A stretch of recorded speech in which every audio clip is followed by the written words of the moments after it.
Good morning all. In last lecture we started new chapter, that is analgesics and antipyretics, in which firstly we studied in detail about introduction of analgesics and antipyretics. Analgesics are the painkiller. It is also known as painkiller. For example, aspirin. Then antipyretics are the drugs which lower the increases body temperature. म्हणजे जे body temperature increase झालेलं आहे normal लेवलपेक्षा, तर ते temperature normal लेवलला आणण्याचं जे काम करतात किंवा जे ड्रग काम करतात त्यांना अँटीपायरेटिक्स म्हणतात. For example paracetamol. फीवर या कंडिशनमध्ये आपण पॅरासिटामॉल ही टॅबलेट घेतो. पॅरासिटामॉल म्हणजे पॅरासिटामॉल हे कशाचं एक्झाम्पल आहे? अँटीपायरेटिक. अँटीपायरेटिक म्हणजे जे नॉर्मल बॉडी टेम्परेचर असतं एखाद्या पर्सनचं, ते जर इंक्रीज झालं नॉर्मल लेवलपेक्षा, तर ते इंक्रीज झालेलं बॉडी टेम्परेचर नॉर्मल लेवलला आणण्याचं काम जे ड्रग करतात त्यांना अँटीपायरेटिक म्हणतात. आणि अनाल्जेसिक्स म्हणजे जर एखाद्या पेशंटला किंवा एखाद्या पर्सनला पेन होत असेल, वेगवेगळे फॉर्म पाहिलेत आपण कालच्या लेक्चरमध्ये. कॉमन फॉर्ममध्ये हेडेक आहे, परत सोमॅटिक फॉर्ममध्ये पण वेगवेगळे पेन आहेत. Pen in muscles, pain in joints etcetera. हे जे पेन आहेत, हे पेन जे रिलीफ करतात त्या ड्रग्सला अनाल्जेसिक्स म्हणतात किंवा पेन किलर म्हणतात. सो त्यामध्ये काय काय पाहिलं आपण? फर्स्ट पॉईंट होता इंट्रोडक्शन. इंट्रोडक्शनमध्ये आपण आता पेन रिलीफ करतात अनाल्जेसिक्स, पण पेन म्हणजे काय आणि पेन कशामुळे होतं याचा कॉज पण आपण पाहिलेला आहे. Pain is the manifestation of injury to tissue. एखाद्या टिश्यूला जर इंज्युरी झाली किंवा कट झालं, तर तिथं ते कट झाल्यामुळे किंवा इंज्युरी झाल्यामुळे तिथं पेन होतं. Pain indicates the onset or result of disease. तर वेगवेगळे कॉमन फॉर्म पाहिले, जसे हेडेक, न्यूराल्जिया, क्रोनिक आर्थरायटिस. हे जे पेनचे टाईप आहेत ते वेल लोकलाइज्ड आहेत. हे नॉट वेल लोकलाइज्ड आहेत. आणि वेल लोकलाइज्डमध्ये कोणते कोणते येतात? Somatic pain, that is pain in muscles, pain in joints, pain in ligaments, tendons, skin etcetera. Analgesics are used to get relief from pain. Then classification पाहिलं आपण अनाल्जेसिक्सचं. बेसिकली अनाल्जेसिक्स हे 2 क्लासमध्ये डिवाइड होतात. फर्स्ट इज द ट्रू अनाल्जेसिक्स आणि second आहे तो अँटीपायरेटिक अनाल्जेसिक्स. True अनाल्जेसिक्सला आणखीन 2 synonym आहेत. त्यालाच नार्कोटिक अनाल्जेसिक्स म्हणून पण ओळखलं जातं किंवा ओपॉइड अनाल्जेसिक्स म्हणून. ट्रू अनाल्जेसिक्स का म्हणतात त्याची डेफिनेशन आपण पाहिलेली आहे. जे ड्रग CNSला डिप्रेस करतात विदाऊट लॉस ऑफ कॉन्शियसनेस आणि पेन रिलीफ करतात, त्या ड्रग्सला ट्रू अनाल्जेसिक्स म्हणतात. नार्कोटिक अनाल्जेसिक्स का म्हणतात? कारण यामध्ये हे ड्रग जे आहेत ती नॅचरल स्लीप इंड्यूस करत नाहीत. ट्रू अनाल्जेसिक ते नार्कोसिस प्रोड्यूस करतात, ज्याला नार्कोसिस इफेक्ट दाखवतात विथ अनाल्जेसिक इफेक्ट, म्हणून त्याला नार्कोटिक अनाल्जेसिक्स म्हणतात. नार्कोटिक हा वर्ड आपण पाहिला की ग्रीकमधून आलेला आहे. त्याचा मिनिंग आहे ड्राउझिनेस. देन आपण क्लासिफिकेशन पाहिलं नार्कोटिक अनाल्जेसिक्सचं. बेसिकली ते 2 मेन क्लासमध्ये क्लासिफाय होतात. फर्स्ट आहे naturally occurring and second is the totally synthetic drugs. Naturally occurring example is the morphine, codeine. Morphine हा ड्रग आहे तो फर्स्ट नार्कोटिक अनाल्जेसिक आहे. पहिला ड्रग डिस्कवर झालेला कोणता आहे नार्कोटिक अनाल्जेसिक? मॉर्फिन, जो की आयसोलेट केला होता ओपियमपासून. आणि ओपियम हे नॅचरल अल्कॅलॉइड आहे. तर first naturally occurring is the morphine and second is the codeine. Then totally synthetic drugs जे आहेत क्लासिफिकेशन ते सब क्लासमध्ये डिवाइड झालेले आहे. बेसिकली 4 सब क्लास आहेत. पहिला आहे मॉर्फिन ॲनालॉग्स, त्याचं एक्झाम्पल आहे levorphanol. Second is the benzomorphan analogues, example is the pentazocine. Third is the four phenylpiperidine analogue, example is the pethidine. And last is the phenyl propyl amine analogues, example is the methadone, dextropropoxyphene. हे classification आपण कालच्या लेक्चरमध्ये डिटेलमध्ये पाहिलेलं आहे. Then आपण narcotic अनाल्जेसिक्स next point जो आहे तो नार्कोटिक अनाल्जेसिक्स कशासाठी यूज केले जातात ते पाहिजे आपल्याला. So narcotic analgesics are mainly used to relieve moderate to severe pen.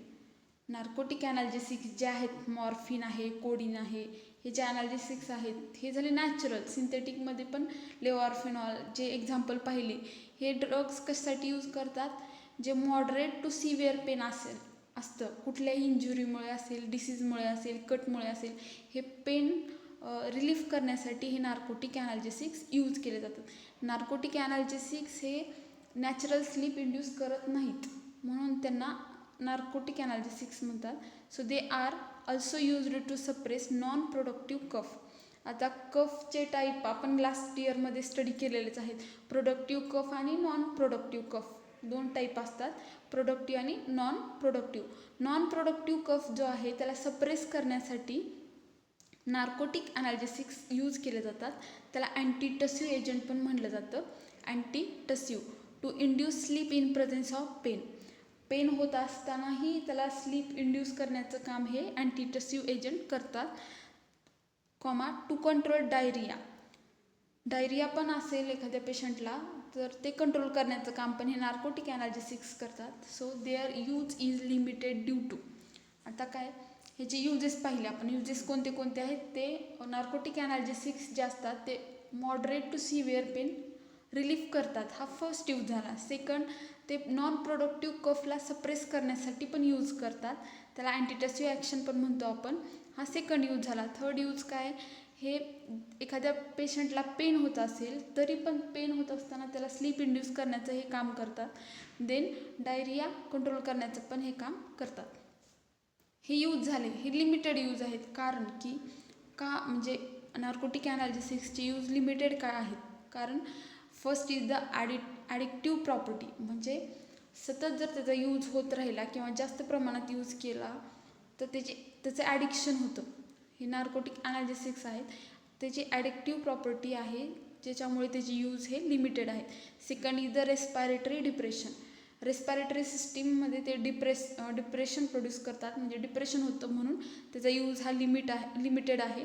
Then last is the decrease in GI motility leading to constipation. जर एक्सेसिव्ह यूज केला तर आपल्याला कॉन्स्टिपेशनसारखे GIT डिसीज होऊ शकतात. हे झाले नार्कोटिक ॲनाल्जेसिक्सचे यूजेस. सो नेक्स्ट आता आपण पहिलं फर्स्ट क्लास होता ट्रू, म्हणजे ॲनाल्जेसिक्सचे बेसिकली 2 क्लास पाहिले होते आपण, त्यामध्ये पहिला होता ट्रू ॲनाल्जेसिक.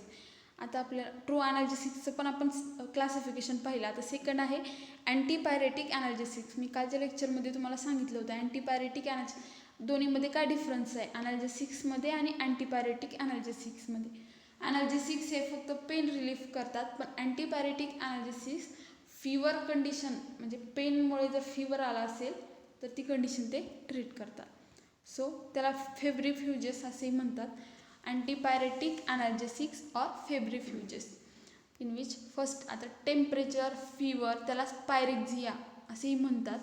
पायरेक्झिया म्हणजे काय की नॉर्मल लेवलचं बॉडी टेम्परेचर असतं त्यापेक्षा एक्सेसिव्ह होणे किंवा इन्क्रीज होणे या कंडिशनला पायरेक्झिया म्हणतात. मग ही पायरेक्झिया कंडिशन जे ड्रग ट्रीट करतात त्या ड्रग्सला काय म्हणतात, फेब्रिफ्युजेस किंवा antipyretic. So first point, pyrexia is a condition where body temperature has been raised above normal.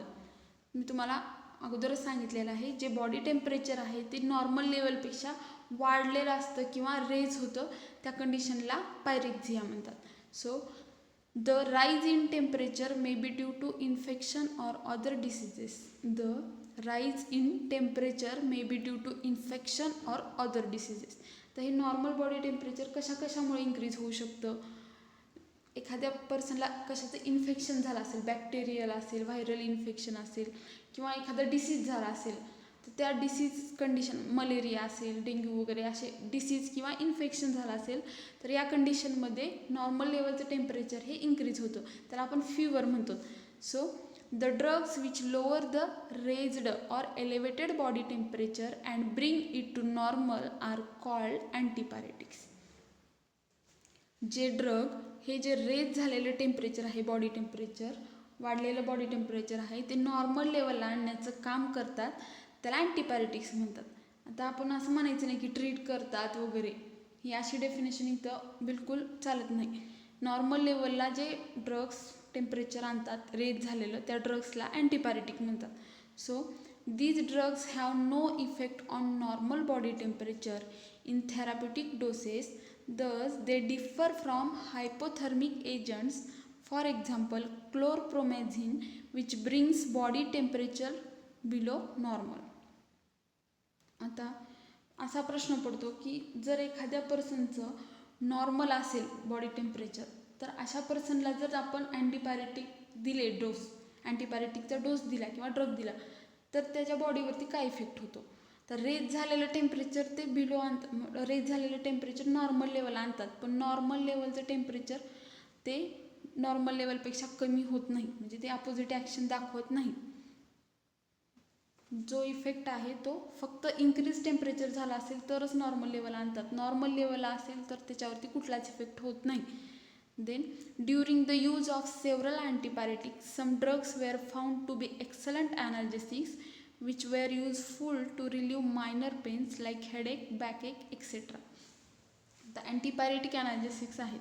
काही ड्रग जे आहेत अँटीपायरेटिक म्हणजे ते increase body temperature normal level आणतात, पण काही ड्रग अँटीपायरेटिक ॲक्शनसोबत ॲनाल्जेसिक ॲक्शन पण दाखवतात. जसं की हेडेक असेल, फिवरसोबत हेडेक असेल आणि दोन्ही जर आपण अँटीपायरेटिक डोसनी जर कव्हर करत असू तर त्याला अँटीपायरेटिक ॲनाल्जेसिक्स म्हणतात. आणि असे खूप सारे डोसेस फॉर्म आहेत जे की हेडेक पण ट्रीट करतात आणि बॅकएक पण etcetera. Then hence they are called antipyretic analgesics or minor analgesics. तर यामुळेच याला अँटीपायरेटिक ॲनाल्जेसिक्स म्हणतात किंवा मायनर ॲनाल्जेसिक्स पण म्हणतात. So next, they differ from narcotic analgesics in 2 main features. आता हे ट्रू ॲनाल्जेसिक्स आणि अँटीपायरेटिक्स हे 2 क्लास आहेत ॲनाल्जेसिक्सचे. अँटीपायरेटिक ॲनाल्जेसिक्स हा एक क्लास आणि ट्रू ॲनाल्जेसिक्स हा दुसरा क्लास. या 2 क्लासमध्ये हे जे आहेत अँटीपायरेटिक ॲनाल्जेसिक्स हे ट्रू ॲनाल्जेसिक्सपेक्षा थोडेसे डिफरंट आहेत. त्याचे फीचर्स आहेत, कोणत्या 2 फीचर्समध्ये आहेत ते different. First is they have low activity in normal dose. Normal dose जर दिला तर ते लो ॲक्टिव्हिटी दाखवतात, त्याचबरोबर ते नार्कोटिक ॲनाल्जेसिक्ससारखी ॲक्शन पण दाखवत नाहीत. Second is their large dose will not relieve severe or prolonged pain. जर आता लो डोस दिल्यानंतर ते activity they have low activity in normal dose, म्हणजे नॉर्मल डोस जर दिला तर ते लो ॲक्टिव्हिटी दाखवतात, पण लार्ज डोस जर दिला तर ते सिव्हिअर किंवा प्रोलॉंग्ड पेन रिलीव्ह करत नाहीत. नॉर्मल डोस दिल्यानंतरच ते ॲक्टिव्हिटी दाखवतात, पण लो ॲक्टिव्हिटी दाखवतात. पण जर त्यांचा डोस वाढवला तर ते प्रोलॉंग्ड पेन रिलीव्ह करू शकत नाहीत, म्हणजे खूप काळासाठी तो पेन ते रिलीव्ह करू शकत नाहीत. सो हे 2 डिफरन्स आहेत ट्रू ॲनाल्जेसिक्समध्ये आणि अँटीपायरेटिक ॲनाल्जेसिक्समध्ये. The next point, antipyretic analgesics may be classified on the basis of their chemical structure. Antipyretic analgesics may be classified on the basis of their chemical structure. आपण narcotic ॲनाल्जेसिक्सचं classification पाहिलं, synthetic आणि natural, म्हणजे त्याच्या सोर्सवरती ते depend करतं classification. पण अँटीपायरेटिक analgesics हे त्याच्या केमिकल स्ट्रक्चरवरती डिपेंड करतं. फर्स्ट क्लास आहे aniline and para aminophenol derivatives. For example acetanilide and paracetamol. First class is the aniline and para-aminophenol derivatives. Example is the acetanilide and paracetamol. Second class is the salicylic acid derivatives. For example, aspirin. Second class is the salicylic acid derivatives. For example, aspirin. And last is the pyrazole derivatives. Example is the analgin, antipyrin. Last class is the pyrazole derivatives. Example is the analgin, antipyrin. आपण आता आपला chapter आहे ॲनाल्जेसिक्स and अँटीपायरेटिक्स. यामध्ये first आपण ॲनाल्जेसिक्स पाहतोय, अँटीपायरेटिक आणखीन आपण start केला नव्हता. अँटीपायरेटिकमध्ये त्याचे फक्त डेफिनेशन पाहिजे आपल्याला, पण ॲनाल्जेसिक्समध्ये आपण त्याचे बेसिक 2 क्लास पाहिले. पहिला होता ट्रू ॲनाल्जेसिक्स आणि दुसरा होता अँटीपायरेटिक ॲनाल्जेसिक्स. ट्रू ॲनाल्जेसिक्सला नार्कोटिक ॲनाल्जेसिक पण म्हणतात. त्याचं आपण क्लासिफिकेशन पाहिलं, त्याच्या सोर्सवरती डिपेंड आहे. पहिला आहे नॅचरल आणि दुसरा सिंथेटिक. आणि जो सेकंड मेन क्लास होता ॲनाल्जेसिक्सचा अँटीपायरेटिक ॲनाल्जेसिक्स, त्याचं क्लासिफिकेशन हे त्याच्या केमिकल स्ट्रक्चरवरती डिपेंड आहे. पहिला क्लास होता aniline and para aminophenol derivatives. For example acetanilide, paracetamol. त्या ॲसिटानिलाइडचं तुम्हाला प्रॅक्टिकलला सिंथेसिस आहे. सो आणि पॅरासिटामॉलवरती तुम्हाला आयडेंटिफिकेशन टेस्ट आहेत. Second class is the salicylic acid derivative, for example ॲस्पिरिनचं पण तुम्हाला आयडेंटिफिकेशन टेस्ट परफॉर्म करायची. Last class is the pyrazole derivative, for example analgin, antipyrine. So introduction ॲनाल्जेसिक्सचं कंप्लीट झालेलं आहे. अँटीपायरेटिकची डेफिनेशन सांगितलेलं आहे मी तुम्हाला. आता ड्रग चालू होणार आहेत. उद्याच्या लेक्चरमध्ये आपण जे ड्रग रिमेनिंग राहिलेलं आहे ते कंप्लीट करूयात, म्हणजे चॅप्टर कव्हर होईल. So thank you all of you.